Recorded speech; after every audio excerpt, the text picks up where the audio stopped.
안녕하세요. 교정 전문 오리건 치과 원장 김옥경입니다. 제가 오늘 준비한 내용은요, 그동안 엄마들이 좀 궁금해할 만한 내용들이 있는 것 같아서 별도로 사례보다도 그런 내용에 대해서 준비해 보았습니다. 이가 나는 거에 대해서 순서라든지 나이와 관련돼서 좀 궁금해 하시는 것 같아요. 보통 그 덴탈 에이지, 치아가 나는 시기가 아주 어릴 때는 차이가 적어요. 예를 들어서 1살 반 전에는 몇 개월 차이만 나다가요, 7 내지 9세가 되면은 또 개인차가 한 2년씩이나 차이가 날 수가 있어요. 그러니까 7살짜리 아이랑 9살짜리 아이가 같은 치령일 수가 있다는 거죠.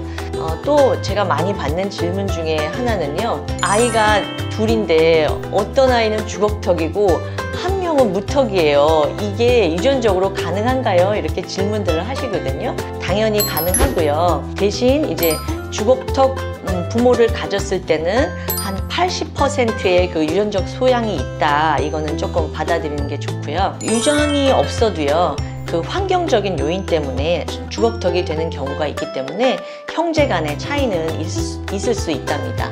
이 아이는 이제 형이에요. 얼뜻 봐도 위가 많이 나오고 아래가 좀 적다, 그렇게 느낄 수 있잖아요. 동생은 입도 나오고 아래 턱도 커서 반대 교합이 있었던 경우예요. 이렇게 같은 형제 중에서도 두 가지 사례가 각각 나올 수 있답니다. 엄마들이 또 질문하는 게, 도대체 애들의 맞물림, 교합은 언제 완성되나요? 부정교합인지 언제 몇 살이면 알 수 있어요? 이렇게 질문들을 하시거든요. 만 3세가 되면은 이제 다 알 수 있어요. 정답을 말씀드리면. 그런데 어릴 때는, 그러니까 만 2세보다 어릴 때는 이가 몇 개가 나지 않았기 때문에 잘 씹으려고 자기 마음대로 이제 턱을 왔다 갔다 하기 때문에요.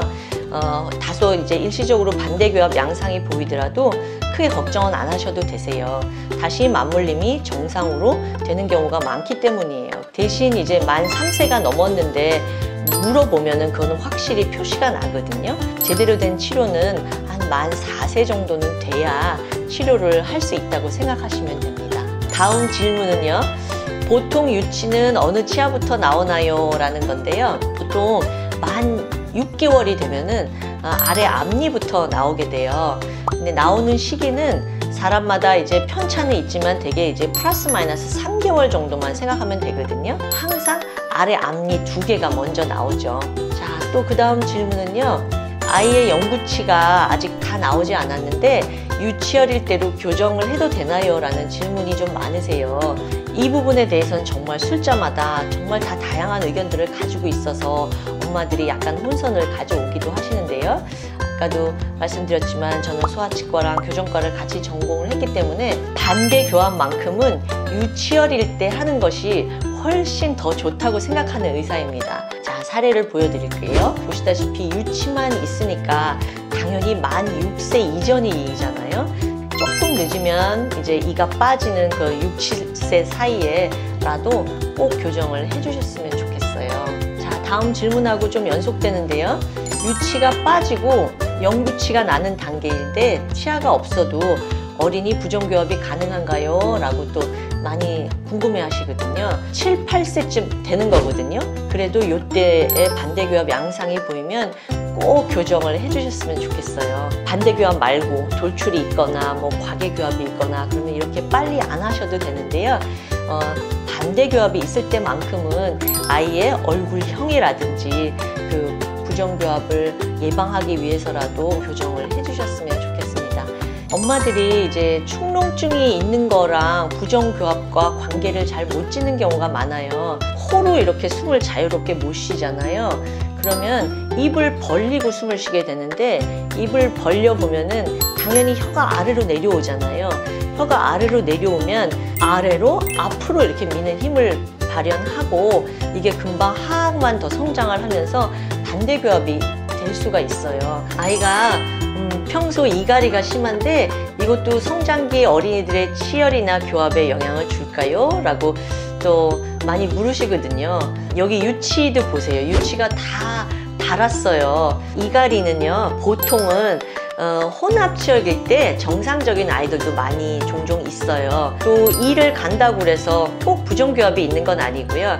이갈이가 심할 때는 이게 부정교합이 있는 경우가 있구나, 이 정도로 생각하시면 되겠습니다. 프랑켈 장치로 교정 가능할까요? 이렇게 질문들 많이 하세요. 프랑켈도 되게 이제 기능적인 교정 장치라서 좋기는 좋은데 그것만으로는 안 되고 꼭 이제 뒷마무리 교정이 필요한 장치라고 생각하시면 되겠습니다. 헤드기어에 대한 질문도 하시는데요. 액티베이터라는 것도 있어요. 아래턱의 성장을 좀 더 유도할 수 있나요? 이런 질문들을 하시더라고요. 윗턱의 성장을 억제하기보다는 그냥 그 자리에 있는데 상대적으로 이제 아래턱이 성장하게 하는 장치다라는 개념이 이제 많이 밝혀지면서 그 이후에 이제 미니 임플란트가 교정에 도입되면서 얘는 상대적인 움직임이 아니라 절대적으로 어금니를 뒤로 밀 수 있는 장치가 돼버렸거든요. 그래서 그 이후에는 액티베이터나 아니면 헤드기어의 사용이 굉장히 현저하게 줄은 상태예요. 아이의 손을 엑스레이를 촬영을 하면은 턱 성장 확인이 가능하다는데 정말인가요? 라고 질문하시는데요. 손뼈 마디가 굉장히 많잖아요. 그래서 뼈 마디마디마다 그 성장이 완료되는 순서가 다 따로 있어요. 그러면 치과 갔을 때 왜 손 사진을 교정할 때 다 안 찍느냐? 실제로 그게 이제 어떤 단계일 때 성장이 굉장히 많고 그런 건 알 수 있는데 임상적으로 그렇게 쓸모가 많지는 않아서 그래요. 임상에서 실제 언제 사용하냐면요. 이제 수술을 할 케이스일 때 이 아이의 턱뼈 성장이 다 일어났는지 안 일어났는지를 그 손 사진으로 알 수 있다는 거예요. 실제로 이제 우리 교정 치료할 때 세팔로그램이라는 걸 항상 찍는데 그것만 보더라도 대충은 이 친구가 이제 성장이 다 일어났구나 하는 걸 알 수 있기 때문에 모든 교정과 의사들이 손 사진을 찍지는 않고 있어요. 아이들의 성장 속도는 보통 언제가 가장 빠른가요? 라는 거예요. 여자아이는 10세에서 12세 사이 만으로요. 남자아이는 12세에서 14세 사이에 가장 성장이 빨라요. 왜 이런 게 이제 중요한 질문이냐면은 보통 교정할 때 성장이 왕성해야만 가장 치아가 잘 움직인다. 대략적으로 사춘기 때 그 아까 말한 그 연령대에 교정을 하면 가장 빠르게 움직일 수 있다. 이 정도로 생각하면 되겠습니다. 자, 이상으로 엄마들이 궁금해할 내용을 정리해 보았습니다. 지금까지 교정 전문 오리건 치과 원장 김옥경이었습니다. 감사합니다.